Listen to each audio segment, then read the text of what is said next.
This is once again Ted the Speed Learner, and as you can see I am wearing a genuine Eskimo parka here. I bet you've never seen me in this before, but there it is, a genuine Eskimo parka. And now I'm going to show you people that after tons and tons and tons of digging, I am finally able to get my car out of the driveway. And I'm going to let my associate here hold my camera while I do this. Alright, here we go, folks.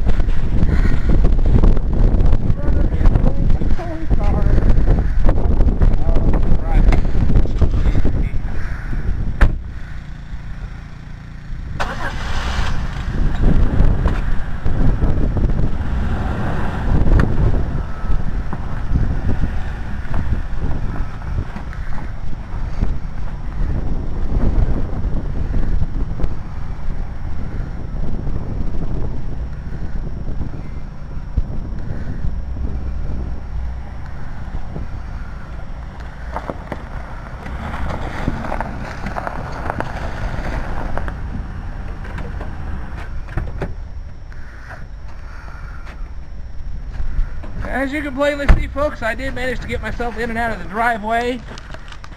And I will tell you more in a future video, so I want you to just stay tuned because there is definitely more to come.